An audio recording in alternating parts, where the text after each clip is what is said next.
Hi everyone, this is Emma and I'm going to be sharing a little bit about the article that I read. The article is titled Maternal Interpersonal Trauma and Child Social Emotional Development, an Interracial Effect. The focus of the article was whether interpersonal trauma exposure had any direct or indirect association with children's social emotional development at 12 months of age in an at-risk home visited population.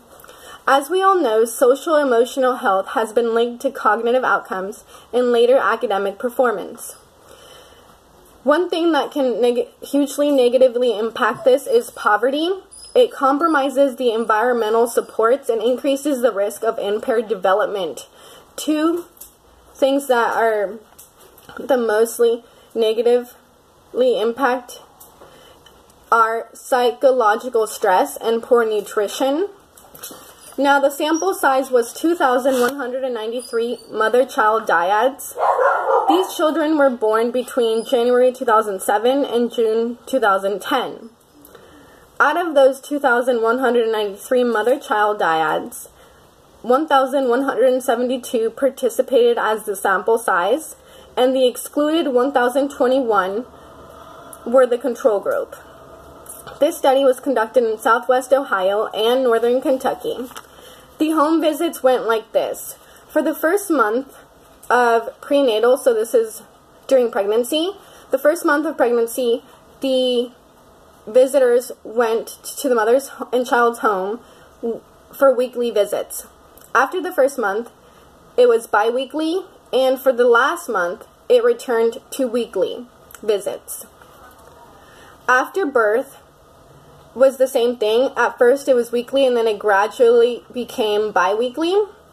The home visitors had a minimum of a bachelor's degree, and what happened was the mothers were interviewed at 3 months after they were receiving the support, and they were asked about their past experiences of physical and sexual abuse, sexual assault, violent crimes, and domestic violence. They were asked whether they were victims directly or indirectly witnesses of these crimes. The home visitors would measure the parents' responsiveness, the acceptance, the organization in the home, the learning materials available for children, the involvement, and the variety. This questionnaire was used to gain the data. It is called Ages and Stages Questionnaire in Social Emotional Development. They were used to measure social emotional functioning. They were completed by the parents, and it assessed behavioral domains such as self-regulation, compliance, communication, adaptive functioning, autonomy, affect, and interaction with people. And this was measured for the 12 months point. So when they turned 1, this is everything they were looking at.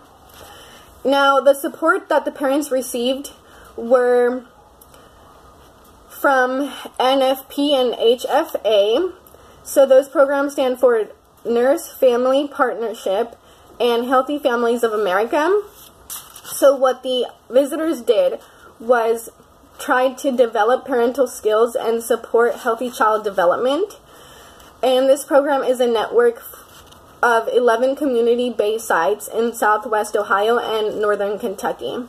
The results of the article were that the mothers with trauma had higher symptoms of depression, they had lower social support, they were more likely to smoke, and in fact, their children had more negative social emotional functioning altogether. Thank you for your time.